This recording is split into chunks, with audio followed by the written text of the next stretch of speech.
people I work with are brilliant presenters in their first language. They have no problem giving a presentation in front of a crowd of people. They have no problem presenting their ideas in front of the board of directors. They even, most of the times, have no problem speaking in front of a larger crowd, somewhere at a conference with 1,000 participants or more. They have a lot of experience presenting in their first language, and that gives them confidence that they can do it. And that removes the fear of not being able to do it or doing it the wrong way. Now, a lot of these people tell me that as soon as they switch into the English language and as soon as they need to present their ideas in English, they automatically and immediately feel less intelligent, less confident, less worthy even, and less competent, even if they're truly competent in what they do. And I asked myself, where does this come from? I definitely can relate to that, and I used to feel the same, so I started analyzing it, and I asked myself, have I ever felt the same in my first language? Have I ever felt that when I deliver a speech or explain something to people in my first language, which is Russian, have I felt that I'm thinking about the next word and I'm afraid to forget the next word? Have I ever felt that I have been speaking for already 15 minutes but I haven't said what I mean yet? Have I felt that I don't feel competent when I speak about something I'm actually competent in? Have I felt that I don't know what to say next? Have I felt less intelligent when speaking to new audiences? In my first language, have I felt that I need to continue speaking because if I slow down, I might lose my train of thought? And you know what? The answer to all the questions was yes. I don't feel that way anymore when I present my ideas either in English or in Russian because I have enough experience. I have built many positive experiences for myself. I'm experienced. But I used to feel that way when I had little or zero experience. I remember situations when I was doing it for the first time or maybe for the 10th time, and I was scared. It was terrifying, seriously. It was terrifying. And I remember situations where I was asked to speak about something that I wasn't really competent in. I didn't know much about the subject, but I had to speak in front of the camera. And I also didn't feel comfortable. It didn't feel great, to be honest. I remember that when I started filming videos 4 years ago, oh my god, that was so bad. That was just so bad. I would do 50 attempts just to say one phrase. And off camera, I could say just like that. But on camera, my god, it took me so many attempts and I couldn't understand why. Everything comes with experience. Confidence comes from experience.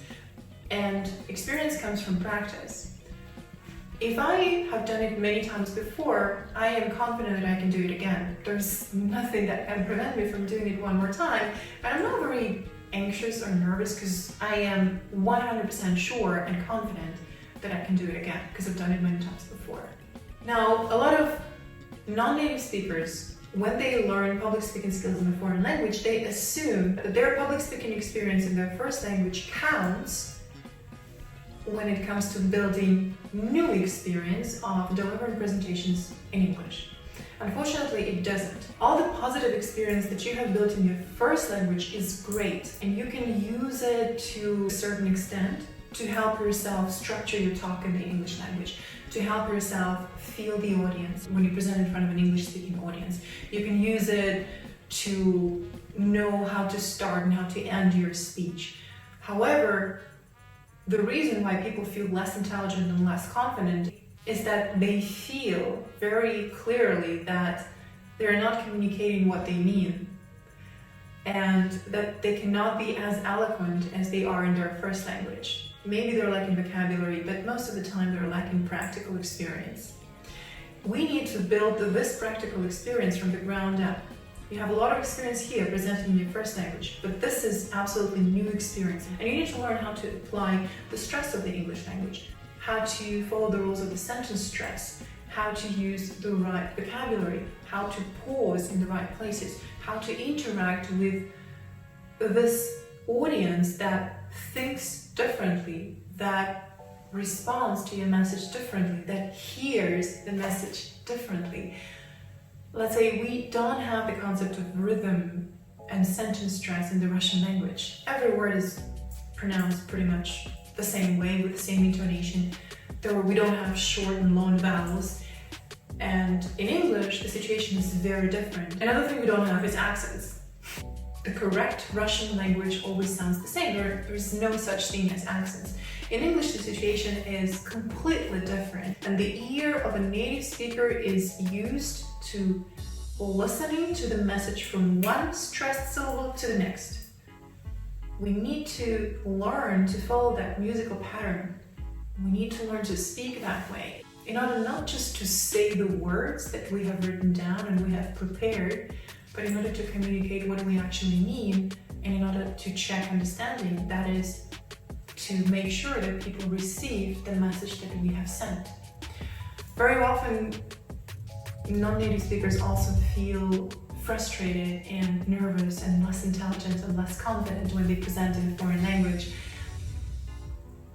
because they cannot read the audience. They don't understand if they're being understood right now or not, if they're communicating the ideas correctly or not. A good exercise that you guys can do if you're going to build that new set of experiences, positive experiences where you present in English and it goes your way, it goes well. You want to take a pen and a piece of paper and to actually write down for you the criteria of a positive experience. How does it translate to you? Let's say if you have delivered a speech, how do you know it's good? How do you know that the experience has been positive? It's very easy to answer this question when we present in our first language. However, here, whenever I ask this question, a lot of people tell me, I just want to be as confident as when I speak in my first language. That's it. That's my criterion. If you set it as your main goal, you might go in the wrong direction. Here is what many people mean when they say, I want to sound as confident as when I present in my first language.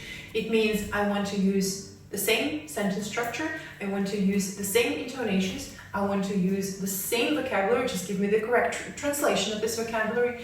I want to make the same jokes because this is what I know, and this is what I can do well, and this is what people respond to in a good way. However, here you have to learn a completely new set of skills. It's a completely new skill to present in a foreign language. And we're not talking about saying a prepared script out loud. We're not talking about that. We're talking about giving a presentation where you communicate with people. We're talking about interacting with your audience. We're talking about owning the room. We're talking about being able to read the feedback from the audience instantaneously. We're talking about the task to spontaneously understand the questions that people are asking and why they're asking these questions. We're talking about situations where you understand that, people are frowning and people don't get your message and you need to pivot and you need to start explaining what you have prepared in a slightly different way. We're talking about understanding the cultural background of those people and being able to adapt our message for that crowd. This is a new realm, it's a new set of skills, and if you set a goal to simply translate your confidence from your first language into English, it will not work. It won't work. Once you sit down with that piece of paper, write down for yourself what it means that your experience in the English language was positive. I'm just going to give you examples. For a lot of people, it means this inner state of confidence. They feel confident and calm and very present. That is a good criteria. Maybe for you it's direct positive feedback from the audience. Maybe it's the fact that you are on time. So you prepared a 15-minute speech and you managed to deliver your message in 15 minutes. Maybe it's the fact that people asked interesting questions. That means they understand your message and they want to learn more. Maybe it's the fact that you were not reading off script and you could go without your notes, so you knew exactly what you were going to say next. Maybe it's because you beautifully managed a technical problem, like the beamer didn't work, there was a blackout, whatever, the slides didn't work, and you still managed to deal with the situation gracefully in English. Maybe it's the fact that you didn't feel nervous. Maybe it's the fact that people came up to you after your presentation and wanted to schedule a meeting with you. Maybe it's the fact that people didn't ask you to slow down or to repeat, or they didn't tell you that they couldn't understand your accent, right? If everything went smoothly, that's another good criterion. So once you know what metrics you need to pay attention to, and they might be different from person to person, once you know what metrics you need to track, it's a lot easier to build those positive experiences for yourself. You need practice, that's it. You need the practice. And most of the times, it's very simple. Lack of confidence comes from lack of practice. Once you have built enough positive experiences, you instantaneously feel a lot more confident, but just set the right goal. What I see a lot, and if you have the same, I want you to stop feeling that way. I'm going to describe a situation. If you have ever felt that way, I want you to stop that thinking process because it's not helping in any way. I see that as soon as people start presenting their ideas in English, which is in a foreign language, they feel that they're not living up their own standards. They set the bar for themselves very high, like it's somewhere up here. But as they're speaking, they feel that their performance is somewhere here, maybe here or here. It feels like they have to go at least 2 levels down. Like they cannot be as eloquent as they can be in their first language.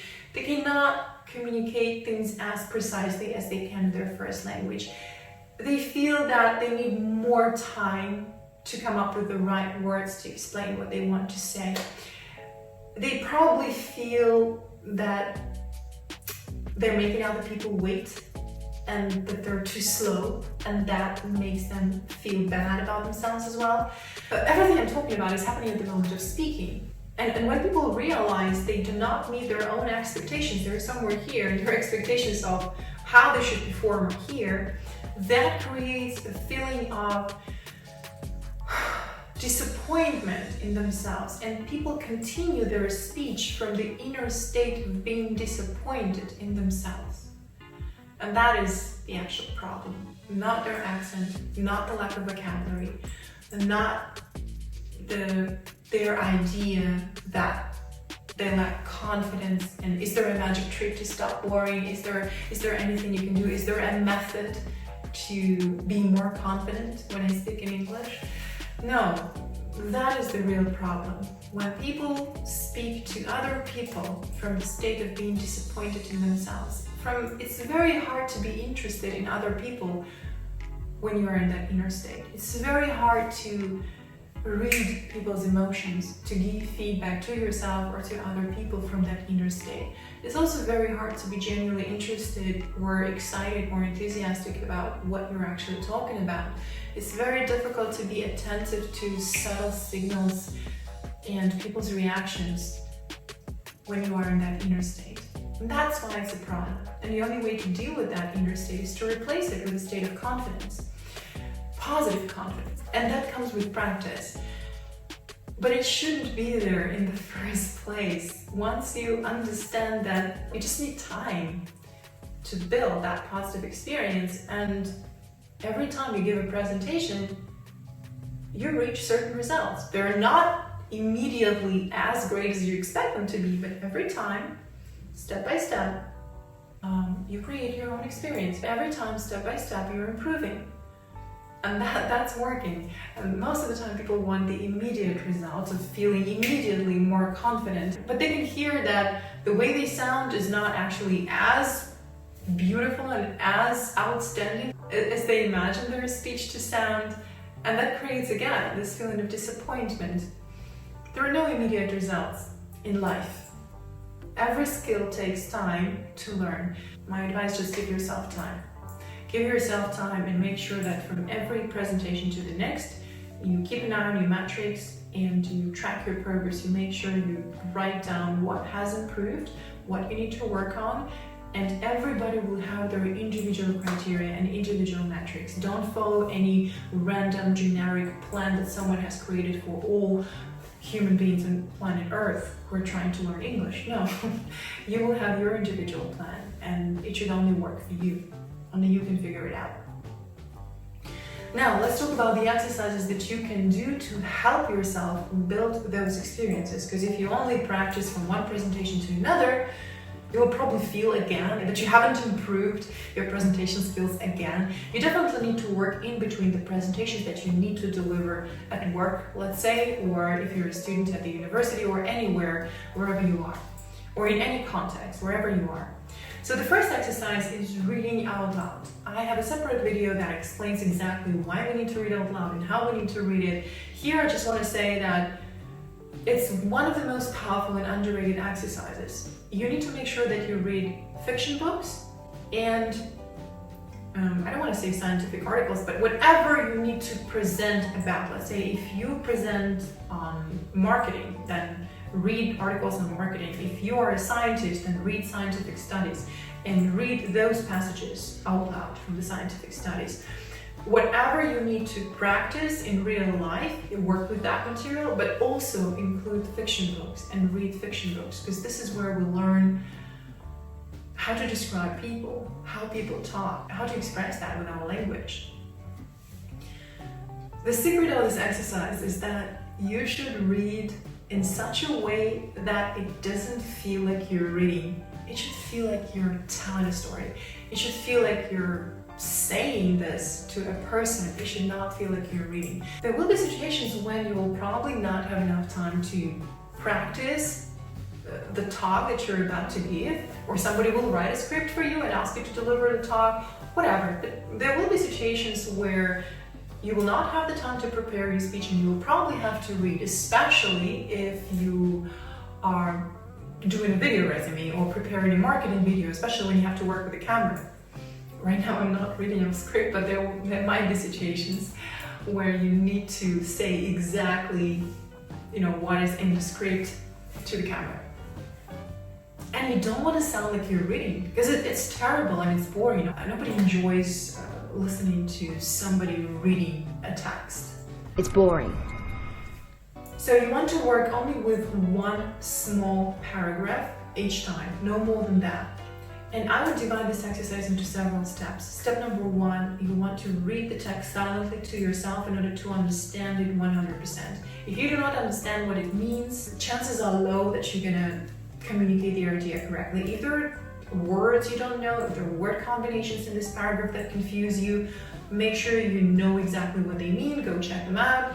Check the pronunciation of the words you're not sure about, and only then start reading. It's a good idea if you can listen to a native speaker read the same paragraph so that you can compare your reading to theirs in terms of pronunciation, pauses, rhythm, stress.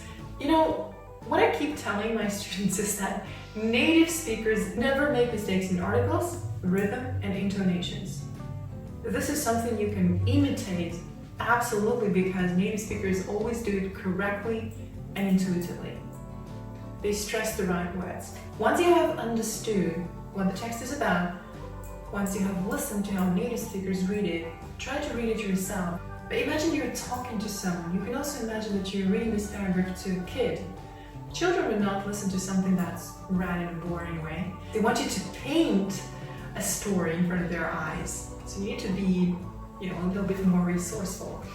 You don't want to exaggerate like we do when we read to children, but you want to make sure that it doesn't sound like you're reading the text. It should sound like you're having a casual conversation with a person and you're trying to explain to them what this paragraph is about. I would also pay attention to using little to zero filler words, even if we're imitating a conversation while we're reading.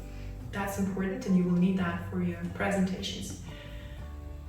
The final step is also very important. Record yourself as you read so that you have a chance to listen to how you read those paragraphs. You can listen to it immediately, but I always recommend keeping those records so that you can come back to your own audio files a week later, a month later, 6 months later, and actually hear your own progress. Don't expect it to be perfect. Just record yourself and keep it in a folder. And then come back to this folder and you will be able to clearly hear your progress. That's an amazing exercise. You have to understand how many times you need to read a paragraph to yourself, how many times you need to read it out loud, how many times you need to practice before you're ready to record it. These are all individual metrics, but that's a very, very important exercise. And especially when you read fiction, you're learning so much about how people say what they mean in English, how human relationship works in English, how people talk about things that matter to them in English. Try it. Try it. If you do the reading exercise, you will do so much for your own pronunciation. You cannot even imagine it right now. Just start and you will see for yourself. Just do it. Another great exercise is writing down what you're about to say. You know, a lot of non-native speakers find it difficult to articulate their ideas. They know what they want to say, but they don't know how to put it in a sentence. They don't know which words express exactly what they need to say. And that creates situations where they feel stuck and they feel like they're very slow and they're making everybody wait. Because they're looking for the right structure and they're looking for the right words, which is normal because, again, they have little or zero experience communicating these ideas. They have never explained these complicated concepts before, or they haven't created positive experiences where they explained such complex matters in English to people before and people gave them feedback that everything was super clear. Every time they're building a new sentence and they're building it most probably for the first time. If this is the case, then I would recommend writing down what you want to say. Again, work with something really small. Think about an introduction for your next speech, or think about a concept that you need to explain at work to your colleague or to your boss, or think about a situation that you failed to explain before. So practice explaining it again, because chances are high you will have to talk about it again. Write down exactly what you want to say and make sure that what you've written down is no longer than a paragraph. And when you write it down, you can see how you think in writing. You're actually looking at your thought patterns. Once you've done that, you can edit. You can edit to make sure you eliminate all the words that are not supposed to be there. You fix the sentence structure that is not really English, but rather a direct translation of every word from your first language. You can fix that. You can go to thesaurus to find better synonyms to the words that you overuse. If you see that you repeat yourself, you can delete the redundant words. You can work with the structure of the sentences. It's always good that if at the editing stage you have a mentor or someone who can give you feedback on the final text. And once you've come up with the edited version of your text, read it out loud. Again, do this reading exercise. Read it out loud and ask yourself, how does it feel? Read it out loud to someone else. See how they respond to that. And because it's your text, hopefully you will read it like you mean it. Not just like you want to read from the beginning until the full stop. No, like you mean what you want to say. That is another amazing exercise that, to be honest, takes time and takes a lot of patience. Because again, for whatever reason, people want immediate results. They want to write something down, they want to read it, and they want to make sure that it's a beautiful speech. No, actually, even one paragraph can take you a long time. But the benefit of it is that you are learning about your own thinking patterns, and you can ask yourself questions like, why do I talk this way? Why do I use these words? Like, what if there is another way to put it? And why do I keep making this mistake, right? When we speak, we don't have time to analyze that. When we speak, we have very little time to edit our own thinking, to correct what we're saying. There's no time for that. We just need to respond to what people are saying. And very often, because we feel we're not catching up, we start feeling even more nervous, or when we feel that we said the wrong word, or when we made a mistake and we can clearly hear it, we recreate those that feeling of disappointment in ourselves. And that's never helpful, to be honest. That's not helping us to get better at public speaking in a foreign language. What is helping us is confidence in our own ability to structure our thoughts in English, so that it doesn't only look and sound beautiful to us, but it's clear to native speakers. The structure of our ideas is clear for native speakers, and the way we say our ideas, the way we speak, is also clear for native speakers. This is why it's essential to train both skills.